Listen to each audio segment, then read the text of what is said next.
மவுத்து வந்தா சொல்லுவாராம், ரப்பே கொஞ்சம் அவகாசம் தா, கொஞ்சம் அவகாசம் தா.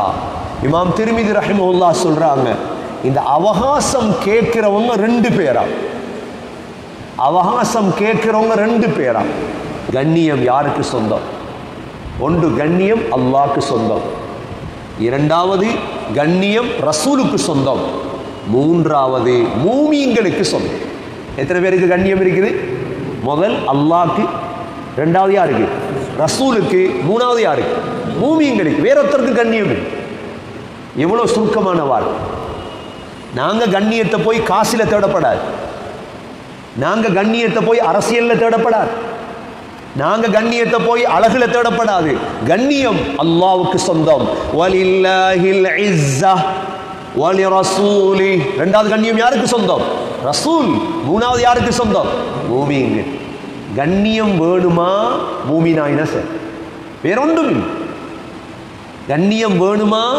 நான் மூமினாகும், நான் ஈமான்தாரி, நான் ஈமானுக்காக முயற்சி செஞ்சா கண்ணியம் கிடைக்கும் இன்ஷா அல்லாஹ். வேற ஒரு குவாலிஃபிகேஷன் அல்லாஹ் சொல்லல. அப்படித்தான் சொல்லி இருந்தா அதுல தேடலாம். இன்னைக்கு ஒவ்வொருத்தர் நானும் தான், நான் தேடுறேன் கண்ணியத்தை காசுல போய். நான் இந்த ஊர்ல பெரிய கோடீஸ்வரனான எனக்கு கண்ணியம் கிடைக்கும் நினைக்க என்ன, நான் பெரிய போடியாரான கண்ணியம் கிடைக்கும் விளங்குது. எவ்வளவு பேர மையத்து தூக்கால் இல்லை, எத்தனையோ போடியார மையத்து தூக்கால் இல்லை, தூக்குறதுக்கு ஆக்கள் இல்லை. கண்ணியம் விளங்கும். இந்த ஊர்ல வாழ்ந்து மௌத்தான் எத்தனை கோடீஸ்வரன் போடியார், மண்ணுக்கு வச்சதோட முடிஞ்சு பேர் இல்லையா? ஒரு ஊர்லையும் போய் பாரு. கண்ணியம் கௌரவம் சகோதரர்களே ஈமானோட, இஸ்ஸத் ஈமான் காசோடல். எத்தனை அரசியல்வாதி வாழ்ந்துட்டார். ஜாவத்துக்கு போய் முஸ்லிம் காங்கிரஸ் தலைவர் எழுப்பாட்டி, கபர்ல இருந்து எழுப்பாட்டி கேட்டு பாருங்க, எதுல கௌரவம் இருக்கு கேட்டு பாருங்க, எதுல கௌரவம். இப்ப எல்லாம் விளங்கிட்டு, கபர்ல குந்தினா முழுதும் விளங்கிட்டு. கேட்டு பாருங்க, அரசியல் செய்யறது சரியா, அல்லாஹ் ரசூல் சரியா, பதில் சொல்லுவார். கொஞ்சம் கபர்ல போய் கேட்டு பாருங்க, எழுப்பாட்டி 7 மண்டா. எத்தனை மினிஸ்டர், எத்தனை எம்பி, எத்தனை அரசியல், எத்தனை கோடீஸ்வரர்கள். சகோதரர்களே இஸ்ஸத் ஈமானோன், இஸ்ஸத் அல்லாஹ் ரசூல் ஈமான். நாலாவது ஒன்று இல்ல. அதான் அல்லாஹ் முனாஃபிக்களுக்கு பதில் சொல்றான், வலில்லாஹில் இஸ்ஸத்து வலிரசூலிஹி வலில் முஃமினீன் வலாகின்னல் முனாஃபிகீன லா யஅலமூன். முனாஃபிக்குகள் அறிவில்லாதவர்கள். ஏற்கனவே சொன்னான் லா யஃப்கஹூன், இங்க சொன்னான் லா யஅலமூன். 2 ஆயத்திலையும் பாருங்க. முதல் ஆயத்தில் லா யஃப்கஹூன் விளக்கம் இல்லாதவர்கள், இந்த ஆயத்தில் லா யஅலமூன் அறிவு இல்லாதவர்கள். ஹசன் ரலியல்லாஹு அன்ஹு நல்ல அழகா உடுத்துட்டு வந்தாங்களா, ஹுசைன் ரலியல்லாஹு அன்ஹு நானா அழகா உடுப்பாங்க. ஹசன் ரலியல்லாஹு அப்படி அழகு, நபி ஸல்லல்லாஹு அலைஹி வஸல்லம் போல அழகு அவங்க தானே. அப்ப ஒருத்தர் கேட்டாராம், என்ன ஹசன் பெருமையா ஜாதியா உடுத்துட்டு வாரீங்க?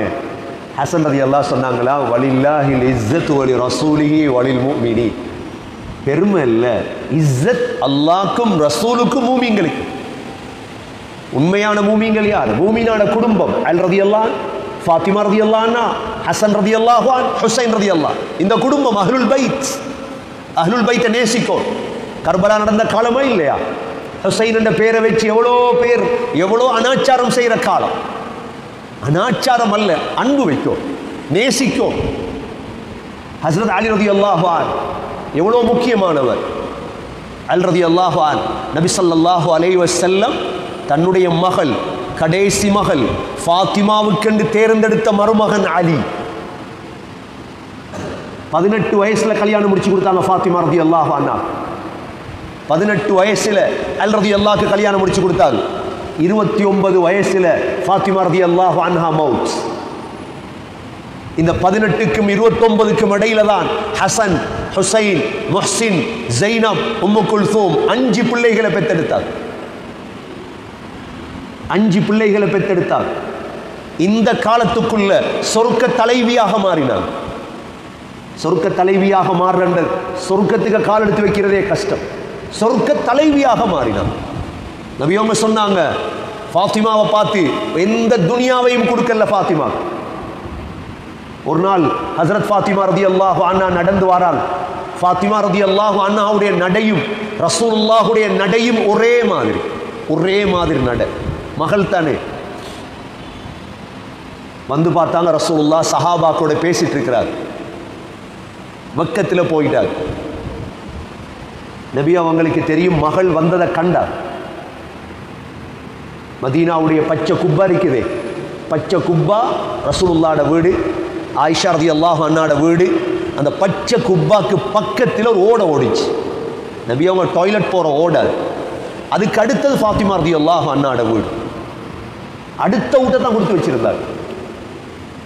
நபி அவங்க உடனே போகிறாங்க. இஷா தொழுதுட்டு ஃபாத்திமா வந்தா என்னத்துக்கு வந்தான்னு தெரியாது, பார்க்க போ. அங்கே போனால் தூங்கிட்டாங்க. நபி அவங்க கதவை தட்டி அப்படியே உள்ளுக்கு போனாங்க. உள்ளுக்கு போய் 2 பேரும் தூக்கம். அல் ரலியல்லாஹு சொல்கிறாங்க, எனக்கும் ஃபாத்திமாவுக்கும் இடையில ரசூலுல்லாஹ் வந்து உட்கார்ந்தார். என்னுடைய நெஞ்சில அல் ரலியல்லாஹு சொல்கிறாங்க, ரசூலுல்லாஹுடைய அந்த காலுடைய குளிர் தன்மை எனது நெஞ்சில பட்டது. கேட்டாங்க, ஃபாத்திமா என்னத்துக்கு வந்தீங்க? அல் ரலியல்லாஹு பதில் சொன்னாங்க, யா ரசூலல்லாஹ், ஃபாத்திமா வீட்டில் வேலை செய்து அந்த காலத்தை திருக கல்ல அரைக்கிறது, ரொட்டி சுடுறதுக்கு கையெல்லாம் ஃபாத்திமாவோட வலி, வயசும் சின்னது, பிள்ளைகளும் கஷ்டம். உங்கள்கிட்ட அடிமைகள் வந்திருந்தாங்க, அதில் ஒரு அடிமையை கேட்டுட்டு வா வேலைக்குன்னு தான் நான் தான் ஃபாத்திமாவை அனுப்பினேன். நபி ஸல்லல்லாஹு அலைஹி வஸல்லம் நினைச்சிருந்தா 10,000 வேலைக்காரர்களை கொடுத்திருக்கலாம் ஃபாத்திமா. நபி அவங்க சொன்னாங்க, ஃபாத்திமா வேலைக்காரனை விட சிறந்த ஒன்று உனக்கு படித்து தரவா? இது வேலைக்காரனோட சிறந்த என்ன வாப்பா சொல்லித்தார்? நீ தூங்கும் பொழுது சுப்ஹானல்லாஹ் 33 தடவையும், அல்ஹம்துலில்லாஹ் என்று 33 தடவையும், அல்லாஹு அக்பர் என்று 34 தடவையும் ஓதிவா மகள். எல்லா பிரச்சனையும் முடியும். எப்படி படிச்சு கொடுத்தாங்க ரசூல்? எல்லாருக்கும் வேலைக்காரர்கள் கொடுத்தாங்க, மகளுக்கு கொடுக்கல. மகளுக்கு கொடுக்கல ஃபாத்திமா. இப்படி தான் தர்பியை செஞ்சாங்க மகளை. ஃபாத்திமா ரலியல்லாஹு அன்ஹா நபி அவர்களோடு அவ்வளோ இறக்கம்.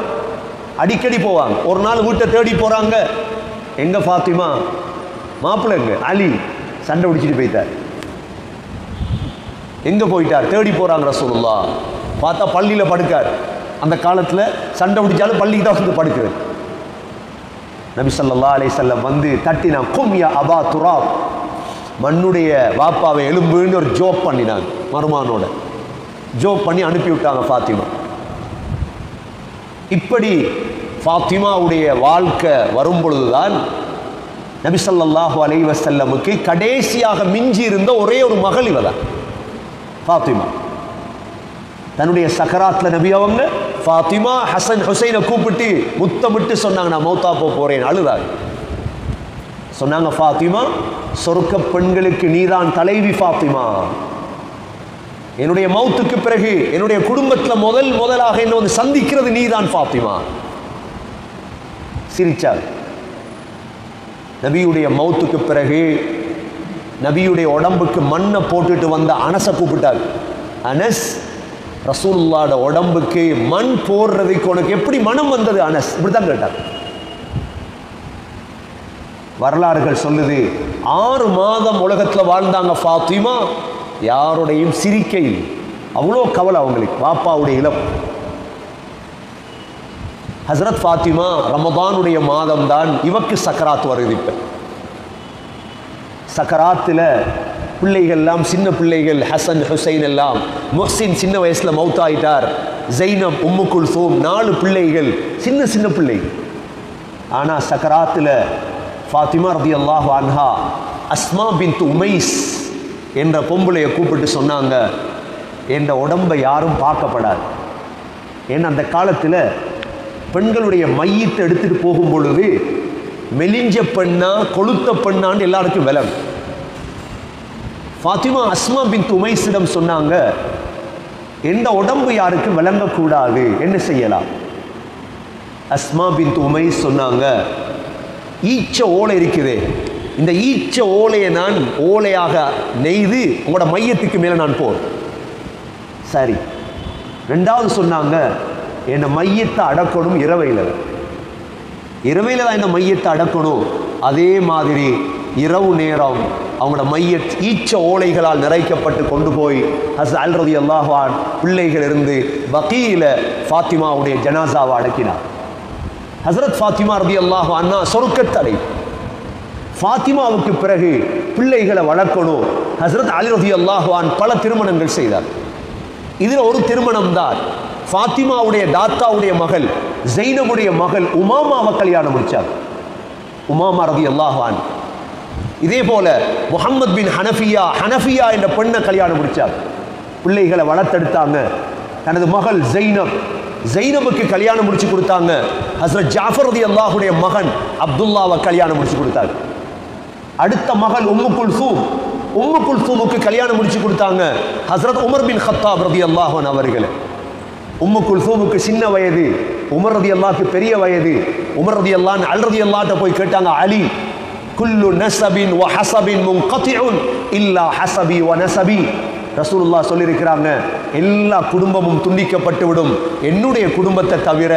அலி, நீ ரசூலுல்லாஹ்வுடைய குடும்பம், உன்னுடைய குடும்பத்துக்குள்ள நுழையிறதுக்கு எனக்கு விருப்பமாக இருக்குது. உனது மகள் உம்மு குல்சூம் எனக்கு முடிச்சுட்டா. ஹஸ்ரத் அலி ரலியல்லாஹுக்கு தெரியும் உமர் ரலியல்லாஹு அன்ஹு கல்யாணம் முடிக்கிற எண்ணத்துக்கு எந்த குடும்பத்துள்ளுக்கு வாரது. உமர் ரலியல்லாஹுடைய நோக்கம் காமையோ இச்சையோ அல்ல, காமத்தை நிறைவேற்றதல்ல. ஹசன் ஹுசைனை கூப்பிட்டு சொன்னாங்க, அலி ரலியல்லாஹு அன்ஹு தங்கச்சியை கல்யாணம் முடிச்சு கொடுங்க. அவங்க சொன்னாங்க முடியாது. அலி ரலியல்லாஹு சொன்னா பேச மாட்டேன், முடிச்சு கொடு. உடனே முடிச்சு கொடுத்தார். இந்த ரெண்டு பெண்கள் ஜைனப் உம்மு குல்சூம். ஹசன் ஹுசைன் ரலியல்லாஹு அன்ஹு மீதமாக இருந்தார். ஹசன் ரலியல்லாஹு அன்ஹு அவர்கள் பல கல்யாணம் முடிச்சார். பல கல்யாணமே ரசூலுல்லாஹ் மாதிரி ஒரு ஆள் பெண்களே தலாக் எடுத்து வைத்துருவார். ஆனா கடைசியில் என்ன நடந்துச்சுண்டா, ஹசன் ரலியல்லாஹு அன்ஹு அவங்க எப்ப வாப்பா அலி ரலியல்லாஹுடைய ஷஹாதத் கூஃபா நடந்தது. அலி ரலியல்லாஹு அன்ஹு பிள்ளைகள் எல்லாம் கூட்டி எடுத்துட்டு மதீனால இருந்து கூஃபாக்கு போயிட்டாங்க, இராக்குக்கு போயிட்டாங்க. கிஸ்ராவுடைய ஆட்சி நடந்த இடம். கூஃபால ஆளும் பொழுதுதான் அப்துர் ரஹ்மான் இப்னு முல்ஜிம் என்ற ஹவாரிஜி என்ன செய்கிறான், ஒரு வாள் எடுத்து 40 நாள் நஞ்சில ஊற வச்சு அலி ரலியல்லாஹு அன்ஹு சுபஹுடைய தொழுகைக்கு முன்னால வாராங்க. தொழுகைக்கு அழைத்து கொண்டு பாஞ்சி கழுத்தை வெட்டினான் அலி ரலியல்லாஹுடைய கழுத்தை. அலி ரலியல்லாஹுக்கு கிட்டத்தட்ட ஆண் பிள்ளைகள் 13 சொச்சம், பெண் பிள்ளைகள் 17 சொச்சம் என்று வரலாறுகள் சொல்லும். இப்ப அலி ரலியல்லாஹு அன்ஹு சக்கராத் அடைஞ்சிட்டாங்க. சொன்னாங்க, யார் என்ன வெட்டியது? சொன்னாங்க, இவன் அப்துர் ரஹ்மான் இப்னு முல்ஜிம்.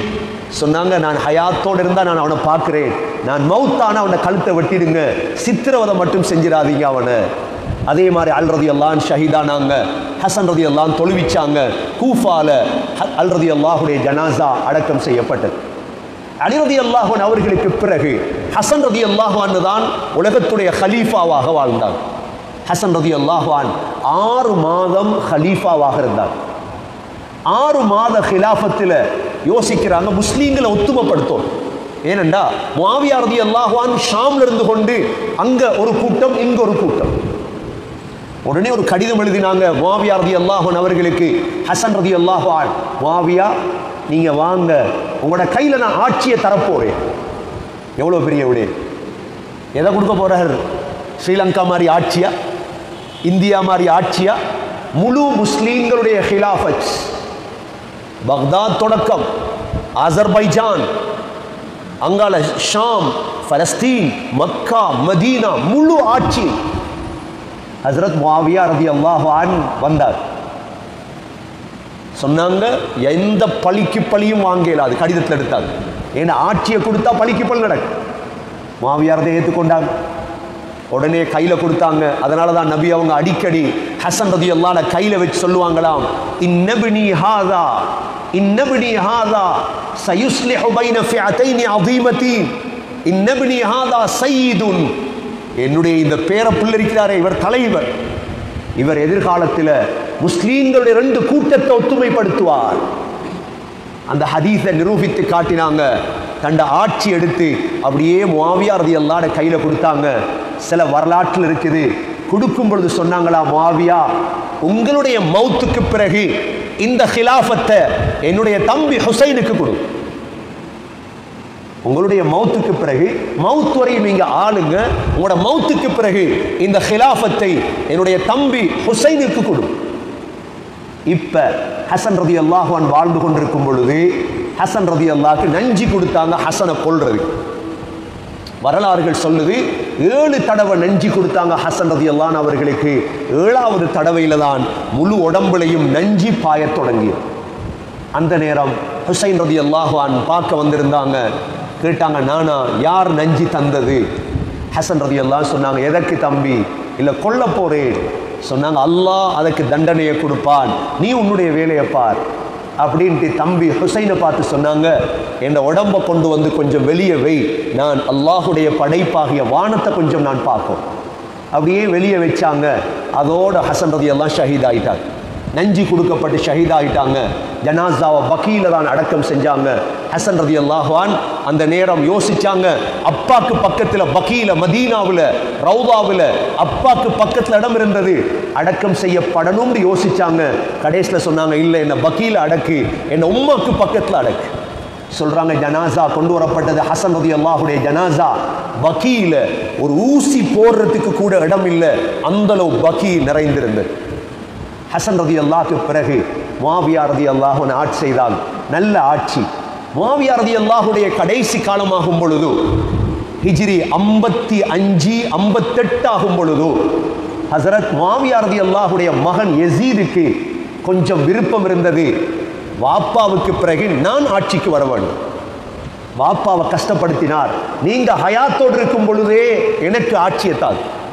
ஹஸரத் முஆவியா ரலியல்லாஹு அன்ஹு மனிதன், சஹாபாக்கள் நபிமார்கள் அல்ல, எங்களை போல மனிதர்கள் தான் சஹாபாக்களும். முஆவியா ரலியல்லாஹு அன்ஹு மகனுக்கு ஆட்சிக்காக பைஅத் செஞ்சார்.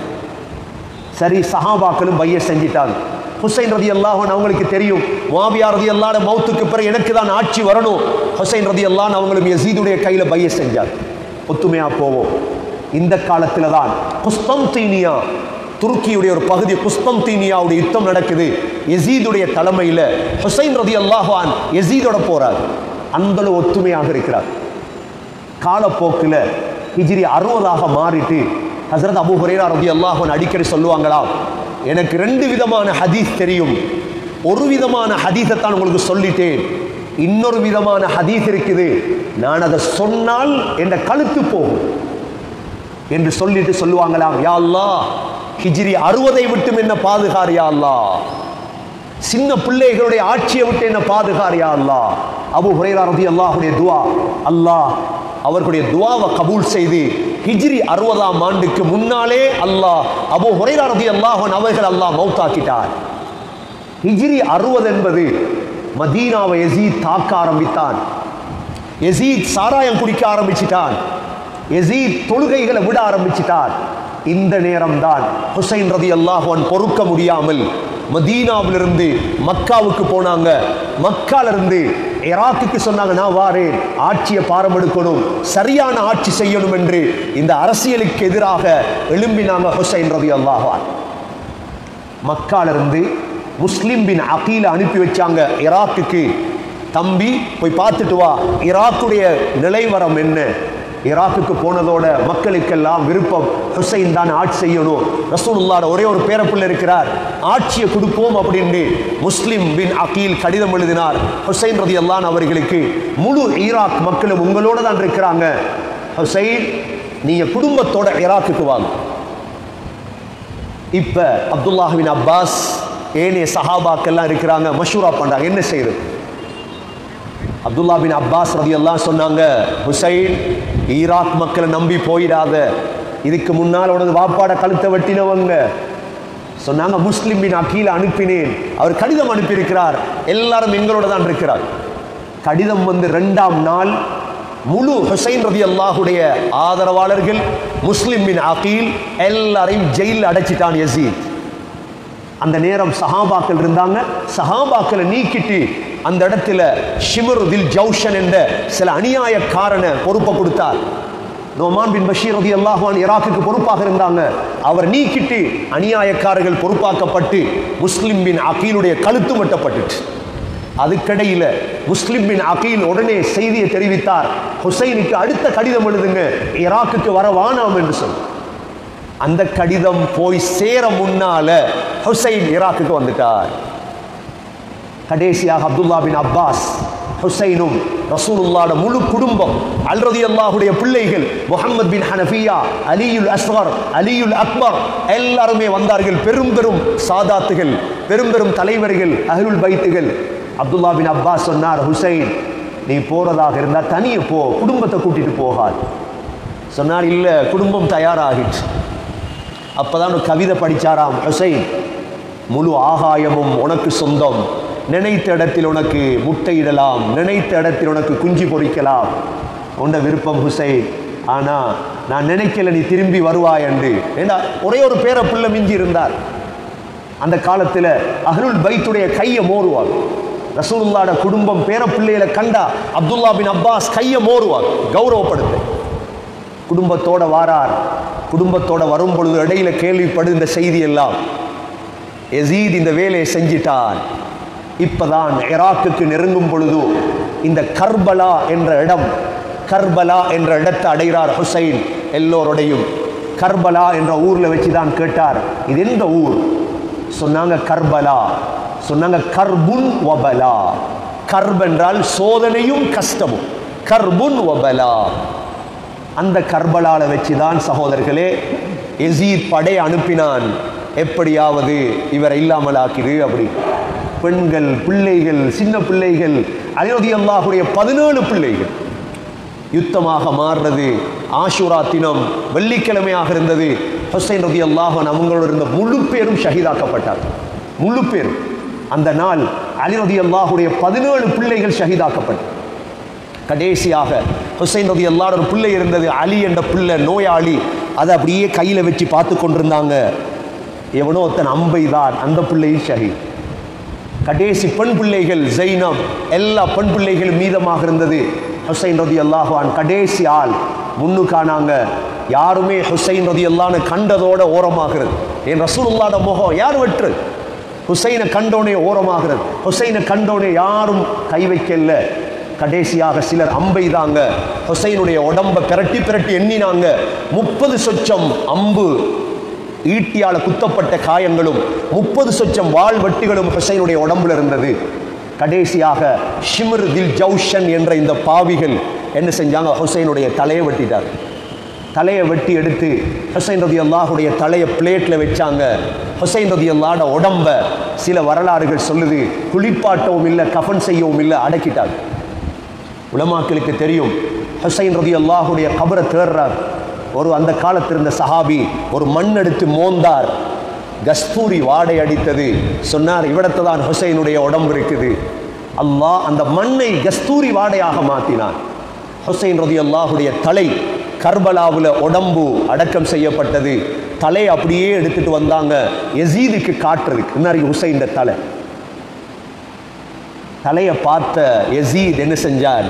ஹுசைன் ரலியல்லாஹுடைய நாக்க ஒரு குச்சால பார்த்தார். ஏனென்றா சஹாபாக்கள் அழுதாங்க. சஹாபாக்கள் சொல்லுவாங்களாம், இந்த ஹுசைனுடைய நாக்கையும் ரசூலுல்லாஹுடைய நாக்கையும் நாங்கள் ஒன்றாக பார்த்திருக்கிறோம். நபியோங்க ஹுசைனுடைய நாக்க முத்தமிடுவார். தலையை கொண்டு வந்தவன் யோசிச்சான், யசீத் என்ன புகழுவார் என்று. யசீதுக்கு கவலை வர தொடங்கிட்டு அன்றுதான், ஏன் நான் ஹுசைனை கொலை செய்கிறேன்? வரலாற்று துரோகியாக நான் மாறிட்டேனே. வரலாற்று துரோகி, சின்ன துரோகி அல்ல. சிலர்ல கை வைச்சவர்கள் வரலாற்று துரோகிகள். அதில் ஒன்றுதான் யசீத்.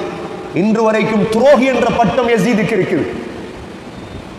யசீதுடைய தலை, அதாவது ஹுசைன் ரலியல்லாஹுடைய தலை, ஹுசைன் ரலியல்லாஹு அன்ஹு வசிய செஞ்சிருந்தாங்க, என்ன கொண்டு போய் என் அம்மாக்கு பக்கத்தில் அடக்கி ஃபாத்திமா. ஹுசைன் ரலியல்லாஹுடைய தலை அப்படியே பிளேட்ல மதீனாக்கு கொண்டு வரப்பட்டு பக்கீஇல தான் அடக்கம் செய்யப்பட்டது. இதுதான் அஹ்லுல் பைத். இந்த நிகழ்வு நடந்ததுதான் இன்ஷா அல்லாஹ் ஆஷூரா முஹர்ரம் 10ஆம் நாள். இது அஹ்லுல் பைத் அல் ரலியல்லாஹு அன்ஹு, ஃபாத்திமா, ஹசன், ஹுசைன், இந்த 4 பேருடைய வரலாறையும் நாங்கள் பார்த்தோம். அல்லாஹ் முனாஃபிக்குகளை விட்டும் எங்களையும் எங்களுடைய சமூகத்தையும் அல்லாஹ் பாதுகாக்க வேண்டும். அதற்கு பிறகு அல்லாஹ் எங்களுக்கு உபதேசம் செய்கிறான் சூரத்துல் முனாஃபிகூன்ல, யா அய்யுஹல்லதீன ஆமனூ لا تلهكم أموالكم ولا أولادكم عن ذكر الله. ஈமான் கொண்டவர்களே, உங்களுடைய செல்வங்களோ உங்களுடைய பிள்ளைகளோ அல்லாஹ்வுடைய திக்ரை விட்டு உங்களை மறக்கடிக்க கூடாது. உங்களோட செல்வம், உங்களோட பிள்ளைகள் அல்லாஹ்வுடைய ஞாபகத்தை விட்டு உங்களை பராமுகமாக்கி விடக்கூடாது. நீங்க சம்பாதிங்க, பிள்ளைகளை பெத்தெடுங்க, ஆனா யாரை மறந்துடாதீங்க? அல்லாஹ்வை மறந்துடாதீங்க. وَمَن يَفْعَلْ ذَلِكَ فَأُولَٰئِكَ هُمُ الْخَاسِرُونَ. யார் செல்வத்தாலும் பிள்ளைகளாலும் அல்லாஹ்வை மறப்பார்களோ அவர்கள் நஷ்டவாளிகள். அவர்கள் யாரு? நஷ்டவாளிகள். பிள்ளரிக்கணும், 10 இல்ல 12 பிள்ளரிக்கலாம், சொத்து கோடீஸ்வரன் அரிக்கலாம், ஆனால் அல்லாஹ்வை மறந்துவிடக் கூடாது. அல்லாஹ் وَأَنفِقُوا مِمَّا رَزَقْنَاكُمْ وَأَنفِقُوا مِمَّا رَزَقْنَاكُمْ. உங்களுக்கு நாம் தந்ததிலிருந்து செலவழியுங்கள். உங்களுக்கு நாம் தந்ததிலிருந்து என்ன செய்யுங்க? மிம்மா ரஸக்னாகும். எதற்கு முன்னால? மின் கப்லி அன் யஅதிய அஹதகுமுல் மௌத். உங்களுக்கு மௌத் வருவதற்கு முன்னால். எதுக்கு முன்னால் செலவழிங்க? மௌத் வரத்துக்கு முன்னால செலவழிச்சிருங்க. மௌத்தாகிற நாள் எப்படி இருக்கணும்டா, கையில ஒரு ரூபா காசு இருக்கப்படாது. மௌத்தாகிற நாள் எப்படி இருக்கணும்? எங்கட கையில ஒரு பெட்ஷீட் எங்களுக்கு சொந்தம் இல்லை, எங்கட வீடு எங்களுக்கு சொந்தம் இல்லை, எல்லாத்தையும் கொடுத்துரும். அப்துல்லா ஹசரத் மௌத்தானார், காத்தாங்குடி. நாங்க கண்டது, கண்ணால கண்டது. அப்துல்லா ஹசரத் மௌத்தானார். என்ன சொத்து? கடைசி நேரம் இந்த டவலையும் பெட்ஷீட்டையும் ஒரு பிள்ளை கொடுத்து கொடுத்தா மௌத். ஒன்றும் இல்லை, கேள்வி கணக்கில் எல்லாம் சதக்கா. ஊடும் இல்லை, சொத்தும் இல்லை, எல்லாம் இந்தியா, எல்லாம் கொடுத்து முடிச்சு. நபி அவங்க அப்படித்தான் மௌத்தானாம். நபி அவர்கள் மௌத்தான அப்படித்தான். நபி அவங்க மௌத்தாரத்துக்கு முந்தி 2-3 தீனார் அதை கூட கொடுத்துட்டார்.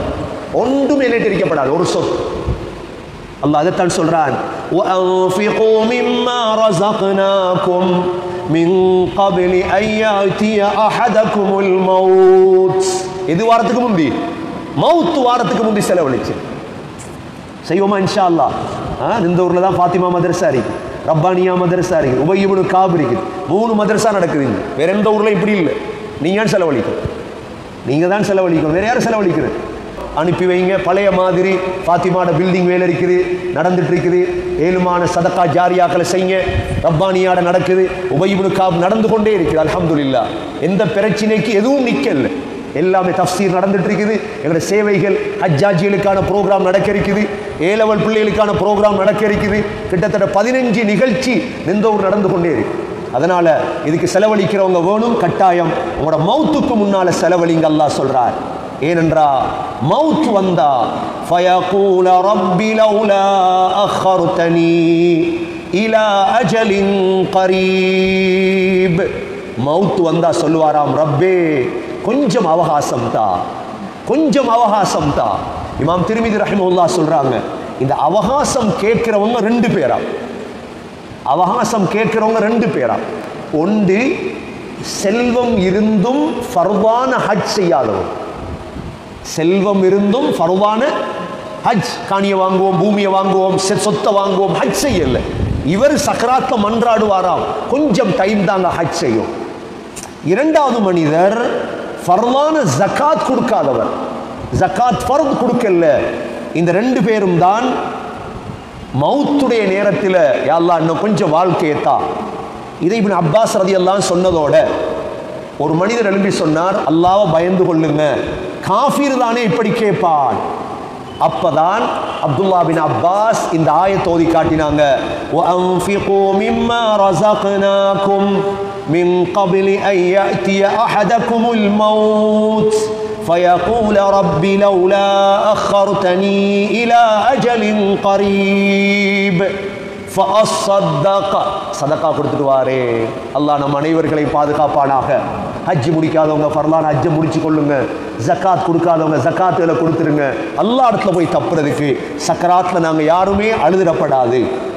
அல்லாஹ் பதில் சொல்லுவான், وَلَنْ يُؤَخِّرَ اللَّهُ نَفْسًا إِذَا جَاءَ أَجَلُهَا. எந்த ஆத்மாவுடைய அஜல் வந்தாலும் அல்லாஹ் ஒரு நாளும் பிற்படுத்த மாட்டார். அஜல் வந்தா சகோதரர்களே போறதுதான். அதுக்கு மேல யாரும் இந்த உலகத்துல மீள வந்தது கிடையாது.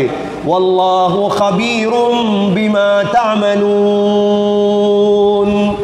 அல்லாஹ் நீங்கள் செய்யக்கூடிய அனைத்தையும் அறிந்தவனாக இருக்கிறார். நீங்கள் செய்யக்கூடிய அனைத்தும் அல்லாஹ்க்கு தெரியும் என்று சொல்லி அல்லாஹ் சூரத்துல் முனாஃபிகூன் அல்லாஹ் முடிக்கின்றான். ஹஜ்ரத் இப்னு அப்பாஸ் ரலியல்லாஹு அன்ஹு இந்த ஆயத்துக்கு விளக்கம் சொல்லும் பொழுது சொல்லுவாங்களாம், உலகத்தில் இன்னொரு தடவை வந்து ஷஹீதாகணும்னு கேட்கிறது ஷஹீத் மாத்திரம் தானா? ஷஹீத் மாத்திரம் கேட்பாராம், யா அல்லாஹ் இன்னொரு தடவை எனக்கு ஆயுளத்தா ஹயாத்தத்தா நாம் போய் ஷஹீதாகும். நபி ஸல்லல்லாஹு அலைஹி வஸல்லம் 63 வருடம் உலகத்தில் வாழ்ந்தார். நபியுடைய ஆசைகளில் ஒரே ஒரு ஆசை இருந்துச்சு. என்ன ஆசை தெரியுமா? நபிக்கு ஆசரிக்கல முழு மதீனாவிலேயும் கட்டிடம் கட்டணும், முழு சஹாபாக்களுக்கு காணி பூமி செல்வத்தை கொடுக்கணும்னு ஆசரிக்கல.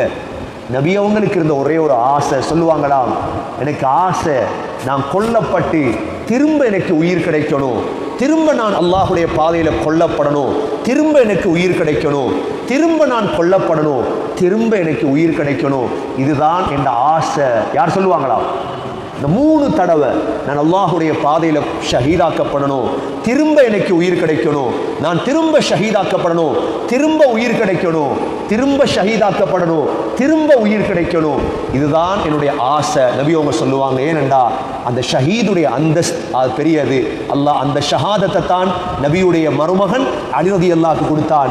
அதே ஷஹாதத்தை தான் அல்லாஹ் ஹசன் ரலியல்லாஹு கொடுத்தான். அதே ஷஹாதத்தை தான் அல்லாஹ் இந்த ஹுசைன் ரலியல்லாஹு கொடுத்தான். ஹுசைன் ரலியல்லாஹு ஷஹாதத்தால சங்கை அடைஞ்சிட்டாங்க, ஆனா கழுத்தை வெட்டினவன் அவன் நரகத்தால நஷ்டம் அடைஞ்சிட்டார். இதுதான் அந்த சஹாபாக்களுக்கு வந்த கௌரவம். எனவே எல்லாம் வல்ல அல்லாஹ் சுப்ஹானஹு வ தஆலா அல்லாஹ் இடத்துல மன்றாடி அல்லாஹுடைய உதவிகளை அடைய நம் அனைவர்களுக்கும் யா அல்லாஹ் தௌஃபீக் செய்வாயாக. சூரத்துல் முனாஃபிகூன் ஓதி பாருங்க ஒருத்தர். அல்லாஹ் சுப்ஹானஹு வ தஆலா ஃபீ கிதாபிஹில் கரீம் بعد أعوذ بالله من الشيطان الرجيم بسم الله الرحمن الرحيم وإذا قيل لهم تعالوا يستغفر لكم رسول الله لووا رؤوسهم ورأيتهم يصدون وهم مستكبرون سواء عليهم أستغفرت لهم أم لم تستغفر لهم لن يغفر الله لهم إن الله لا يهدي القوم الفاسقين هم الذين يقولون لا تنفقوا على من عند رسول الله حتى ينفضوا ولله خزائن السماوات والأرض ولكن المنافقين لا يفقهون يقولون لئن رجعنا إلى المدينة ليخرجن الأعز منها الأذل ولله العزة ولرسوله وللمؤمنين ولكن المنافقين لا يعلمون